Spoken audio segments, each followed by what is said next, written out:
Imagine this. You work 16 hours days, 6 days a week, under grueling conditions. You are paid barely enough to survive.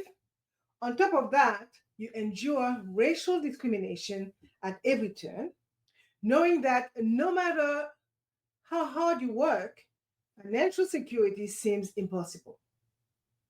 For many Black workers in the early 20th century, this was not just a difficult season in life, it was their everyday reality. Then, in 1925, a movement ignited that changed everything. A. Philip Randolph and the Brotherhood of Sleeping Car Porters did not just demand fair wages, they demanded dignity, financial security, and mental well being in the workplace. It wasn't just about surviving, it was about thriving. These Black labor unions laid the foundation for the financial and workplace wellness program we see today. Program designed to help workers achieve fair wages, mental health support, and long-term wealth building opportunities. The fight for economic justice and financial empowerment has always been a cornerstone of Black progress.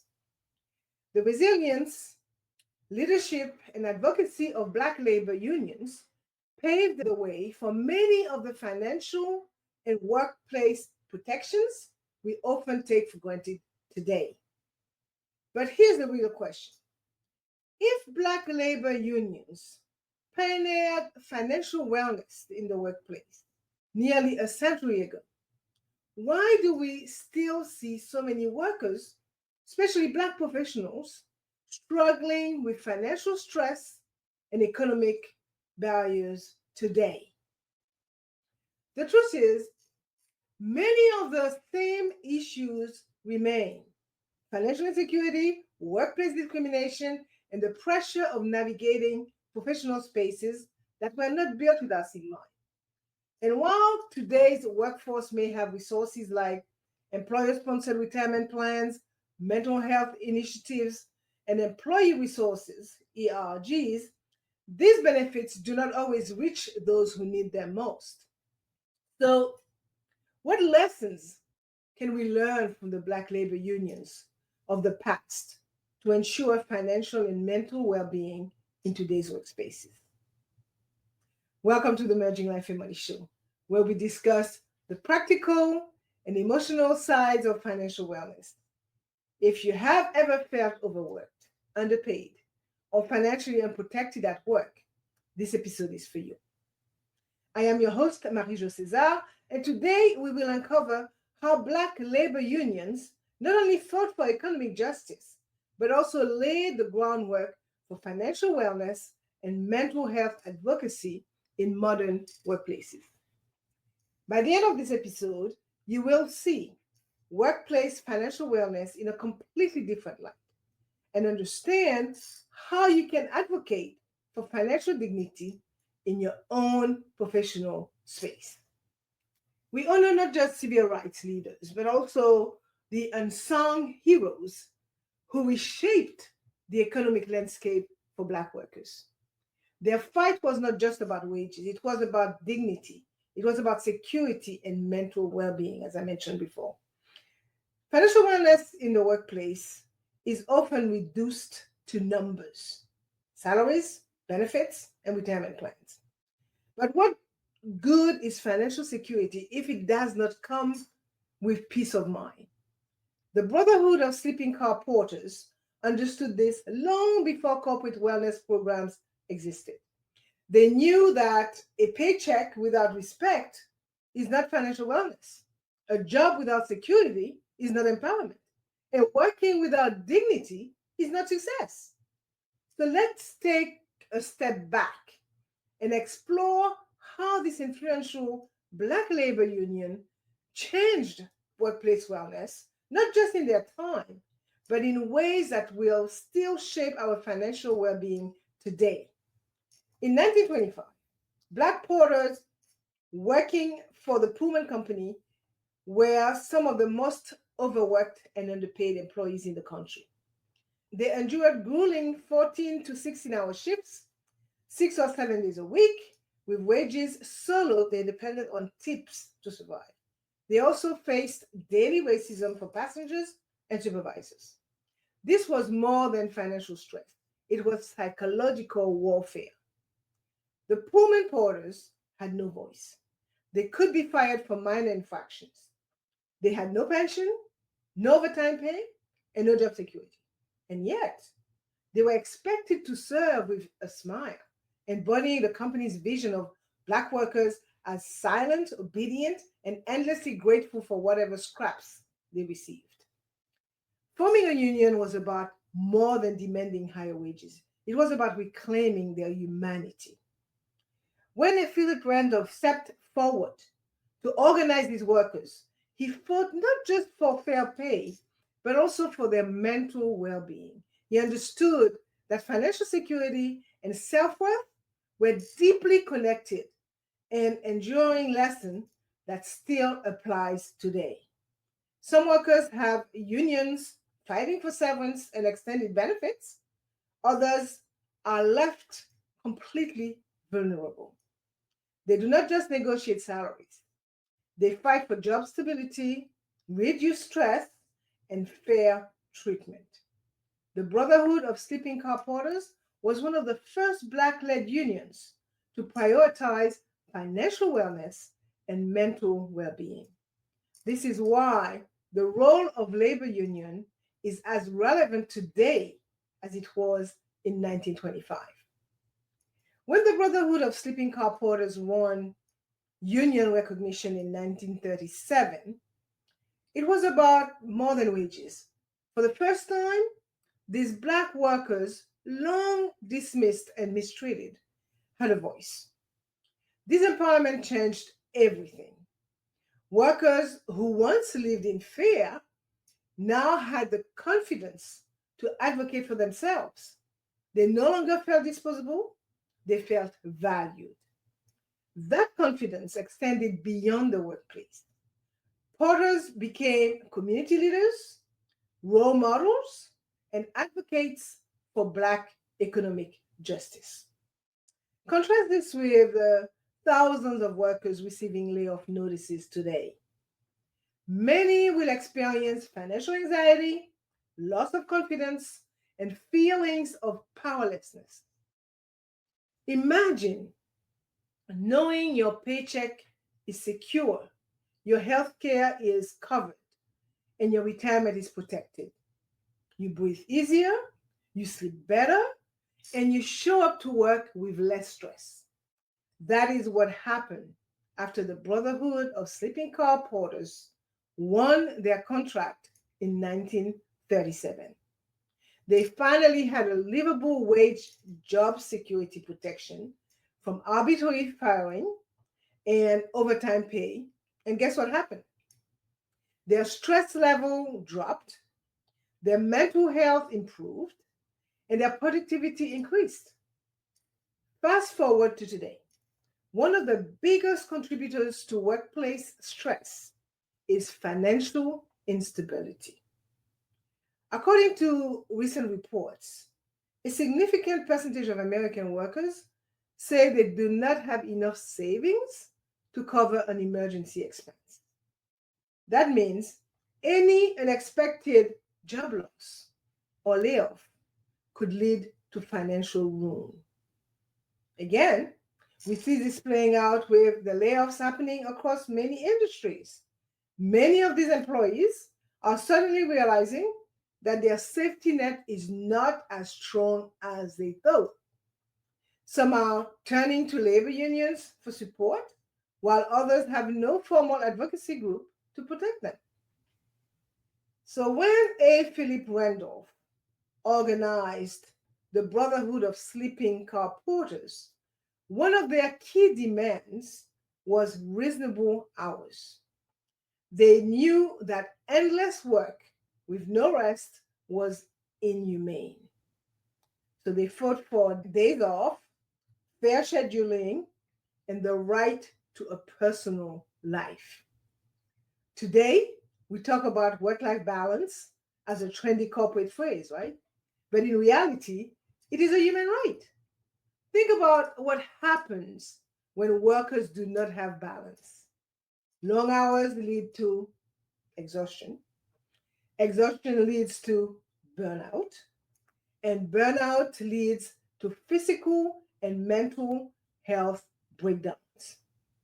And yet, in many industries today, we still see overworked employees with little to no paid time off, salaried professional expected to be available 24/7, and contract workers juggling multiple jobs just to survive. Many workers dedicated years, sometimes decades of service, only to find themselves jobless and without protection. This is why work life balance is not just about self care, it's about economic justice. Because a true work life balance requires job security, financial stability, and employer accountability. Even when companies that offer paid time off, flexible hours, and mental health days still create toxic work cultures where employees feel pressured not to use them. So we must push for mandatory paid sick leave, job security protection to prevent mass layoff, and living wages that allow people to work one job instead of two or three. Here are my final thoughts on the first topic of today's episode. The fight for financial dignity and workplace wellness did not end with a brotherhood of sleeping car porters.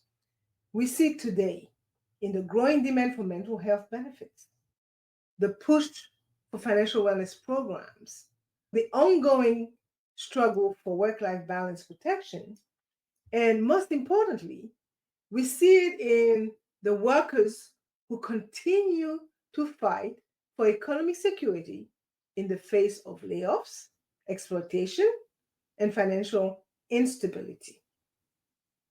Next, we will explore how Black labor unions created a financial empowerment blueprint, one that still applies today. These strategies can help workers build wealth, secure financial stability, and create lasting economic change. Let's address the economic empowerment blueprint.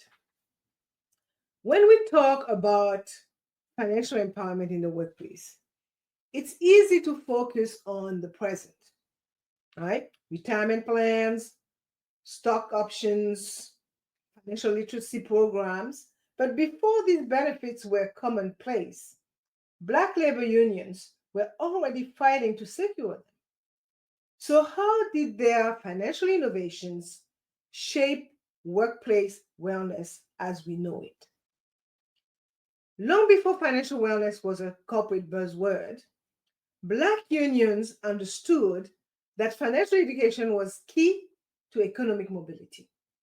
They saw that Black workers were paid less than their white counterparts, denied access to mainstream banking and wealth building tools, and excluded from home ownership opportunities due to racist lending policies. And they ask a crucial question: how can we make sure our workers are not just earning a paycheck, but building wealth for the future? The answer: education.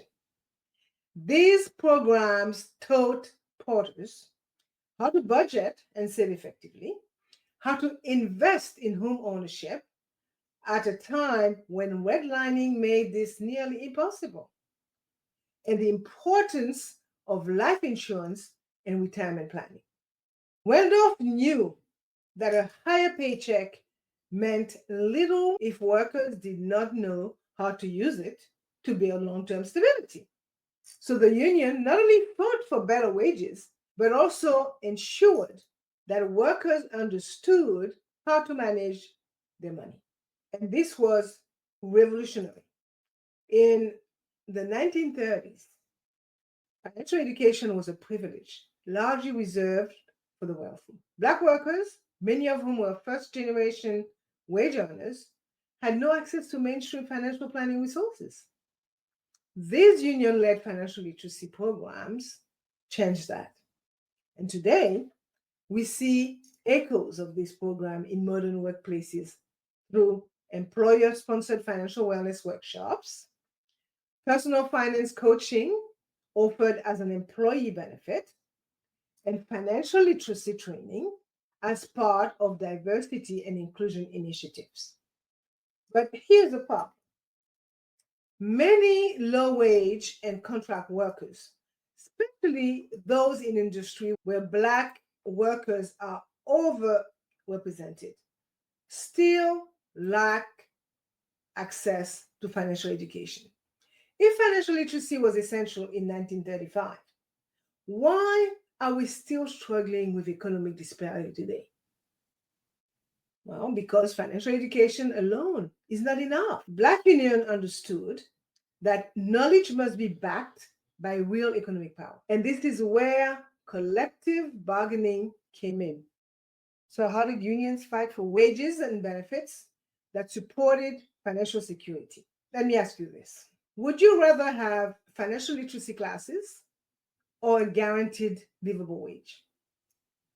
The truth is, workers need both. Financial education is important, but it does not replace systemic economic change. This is why Black labor unions focused on collective bargaining. They understood that one worker asking for a raise is easy to ignore. But when thousands of workers stand together and demand fair pay, companies have no choice but to listen.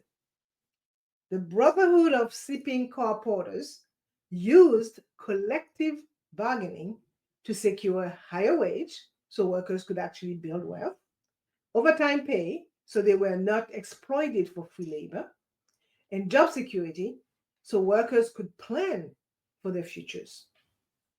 This was groundbreaking for Black workers who had historically been underpaid, overworked, and constantly at risk of being fired for speaking up. Today, collective bargaining remains one of the most powerful tools for financial wellness in the workplace.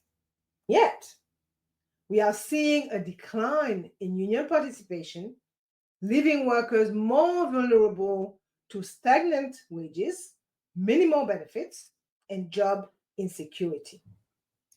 Right now, thousands of workers across industries are facing mass layoff. If they had stronger union representation, they could negotiate severance packages, fight for extended healthcare coverage, and demand re-employment support and financial protections.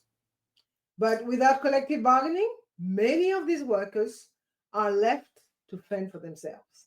This is exactly why we must protect the role of unions in today's workforce. The Black labor movement told us that economic justice does not come from asking politely, it comes from organized action.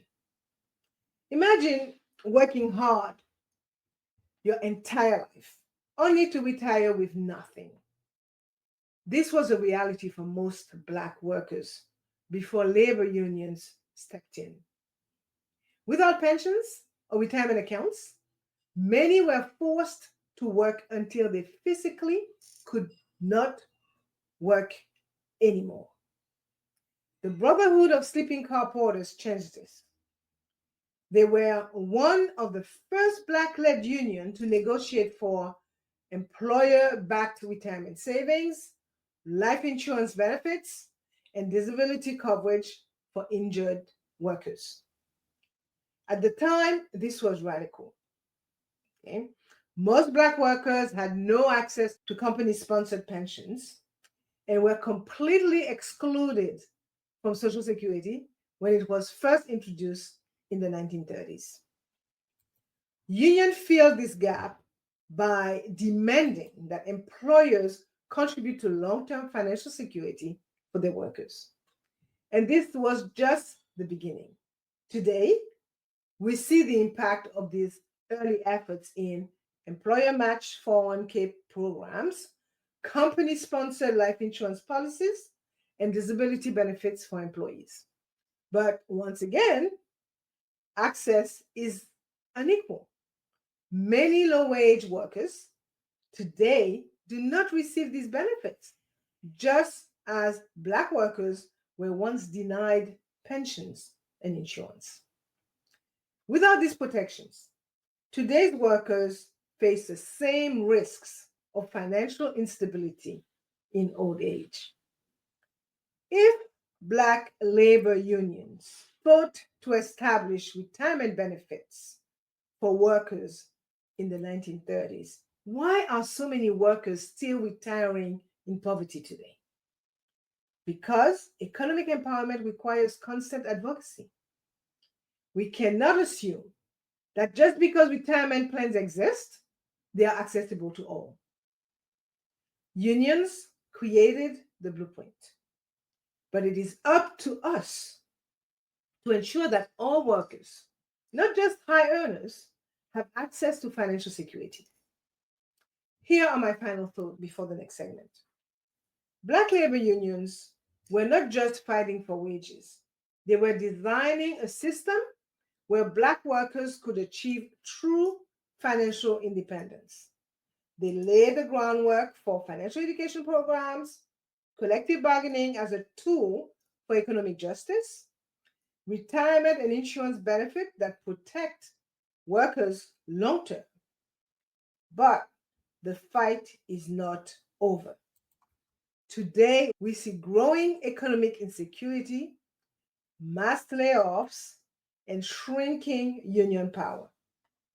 In the next segment, we will explore how this financial blueprint continues today and how workers can continue advocating for equity, security, and financial empowerment in the workplace.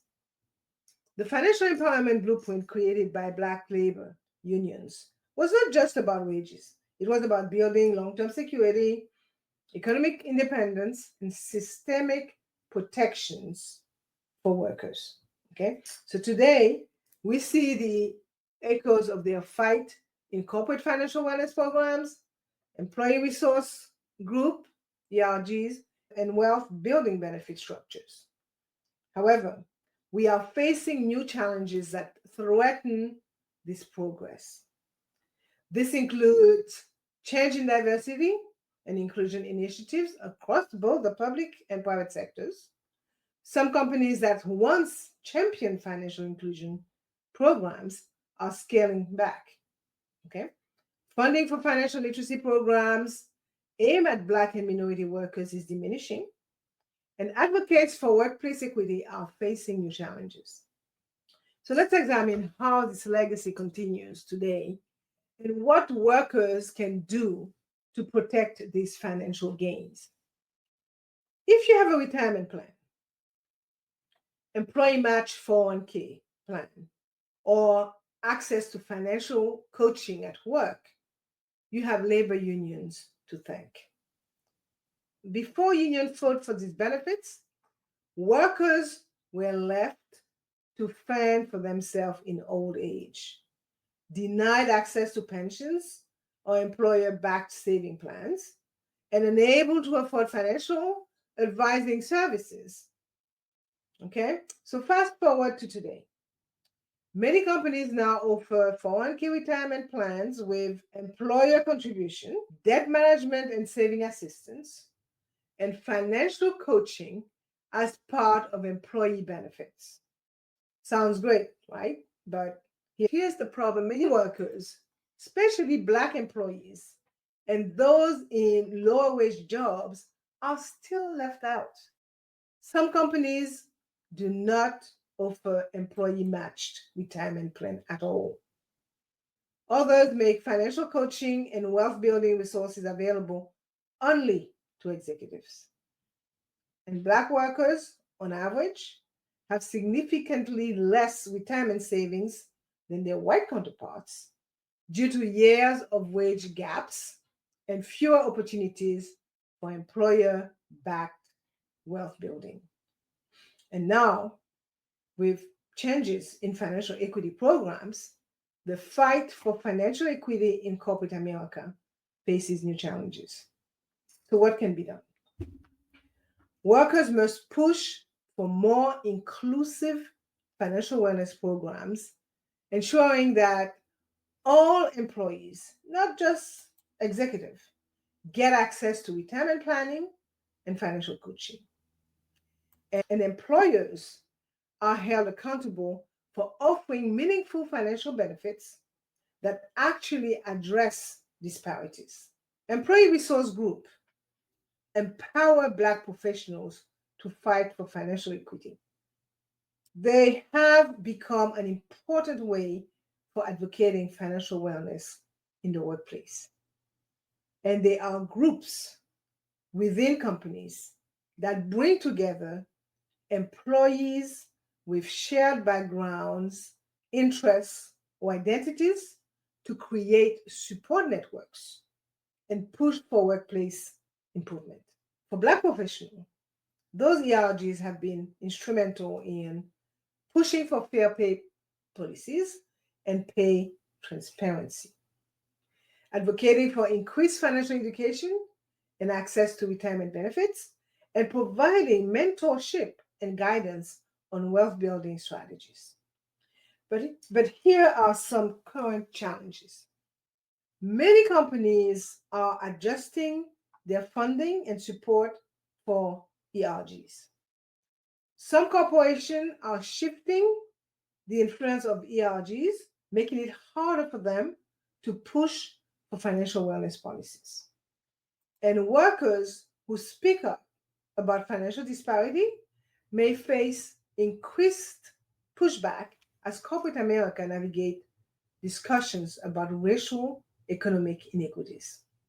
So what can be done? Black professionals must continue leveraging ERGs and platforms for financial advocacy. Companies must be held accountable for maintaining ERGs, and workers can organize and push for ERGs to focus even more on financial wellness and economic justice, using labor union tactics or collective action. And this leads us to one of the most important workplace financial tools today: wealth building, benefit structures, what company offer versus what workers need. One of the biggest differences between today's workforce and that of Black labor unions in the early 1900s is access to wealth building opportunities beyond just wages. Black workers are far less likely to receive stock options than their white counterparts. Homeownership support programs often have eligibility restrictions that exclude lower income and minority employees. And tuition reimbursement is often tied to strict employment conditions that make it inaccessible to workers already struggling financially. And in the current environment, some companies are adjusting homeownership and stock equity programs, restructuring funding for tuition reimbursement, which can disproportionately affect Black and underrepresented workers, potentially shifting financial benefits toward higher paid employees, which could widen the racial wealth gap. So, what does this mean for the future? It means workers must demand that wealth building benefits be transparent and accessible to all employees. They must advocate for financial programs that specifically address racial wealth gap, and they must leverage ERGs to ensure these benefits are protected. Because if we are not careful, the wealth building gains that unions fought for could be diminished. At the end of the day, the legacy of Black labor unions lives on in every financial benefit that protects workers today. Black labor unions were more than organizations fighting for fair wages. They were economic support networks that built financial resilience in Black community. Their impact extended beyond the workplace, teaching financial literacy, fostering wealth building strategies, and ensuring financial education was passed down through generations. Today, as financial instability grows, layoffs increase across industries, and diversity initiatives face new challenges. Black workers face a continued threat to their financial security. So, without strong union representation, many are left vulnerable, struggling to find new sources of income and financial stability. Well, in the 1940s, a Black Pullman porter in Chicago struggling to buy a home could not rely on traditional banks. So he turned to his union. The Brotherhood of Sleeping Car Porters and other Black unions provided community-based economic support systems that helped members overcome racial barriers. These unions functioned like financial cooperatives offering emergency funds for workers facing financial hardship. They were also offering community saving programs to help members purchase homes and loan assistance when Black workers were denied credit from banks. So for many Black workers, unions were their only access to financial security. Without structured financial mentorship, Black professionals are left navigating a system designed to exclude them. This is why employee advocacy groups, financial literacy programs, and union-based mentorship must be protected. We cannot allow the financial lessons Black unions fought for to disappear.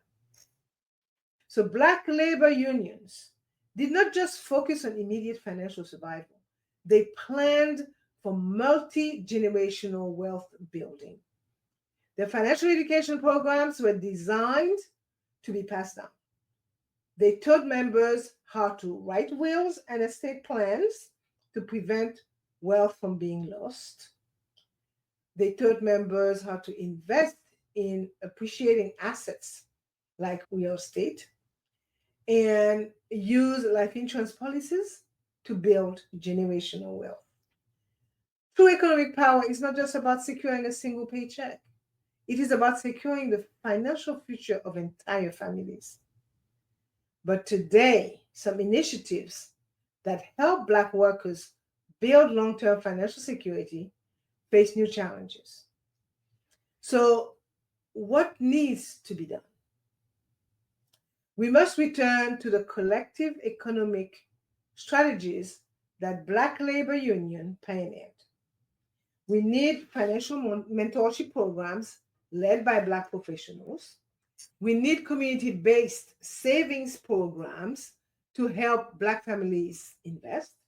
And we need workplace advocacy to ensure financial wellness programs remain accessible to all workers, not just executives. If we do not fight for financial security now, we risk losing the economic gains that took generations to build. Throughout this episode, we've explored the deep and lasting impact of Black labor unions, how they fought not just for wages, but for economic dignity, financial security, and mental well-being. But as we look at today's workforce, we see history repeating itself. Mass layoffs in many sectors are leaving workers financially vulnerable. Changes in workplace diversity initiatives raise questions about their impact on wage equity and financial education. And corporate financial wellness programs exist, but they are not reaching the employees who need them most. So the question remains, What does true financial wellness really mean? And more importantly, how do we protect and expand financial dignity for future generations? Black labor unions build a foundation for financial security, mental health advocacy, and community economic power. The Brotherhood of Sleeping Car Porters and other Black labor unions did more than demand fair wages.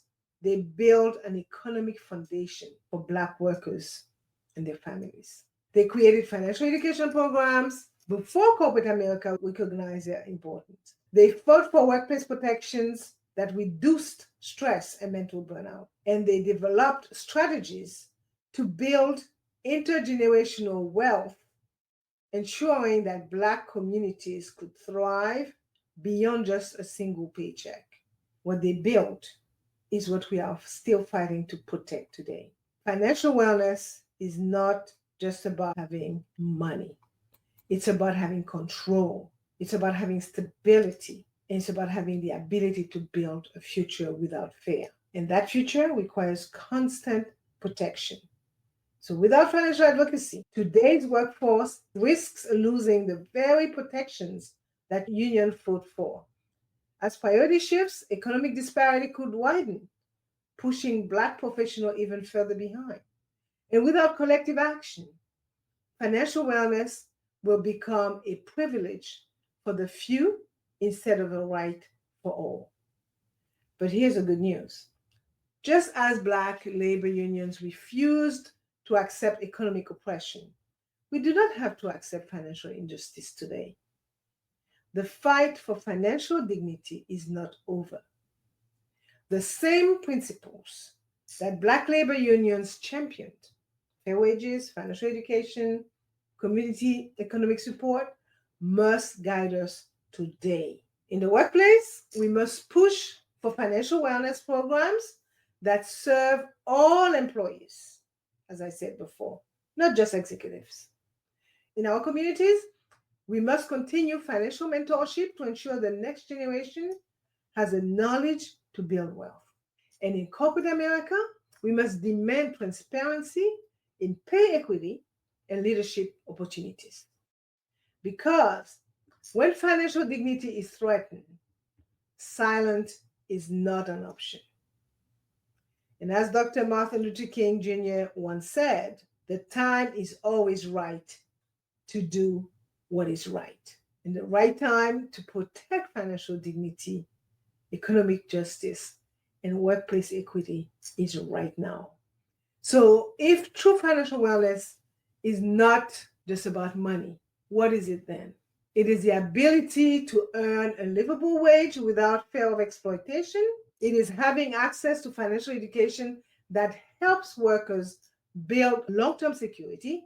And it is a mental peace that comes with knowing you can afford to take care of yourself and your family. Financial wellness is not just about money. It's about creating environments where people can thrive. Because when we talk about financial wellness, we are really talking about freedom. And freedom, my friends, is worth fighting for. I am your host, Marie-Jo César. Until the next time, continue merging life and money.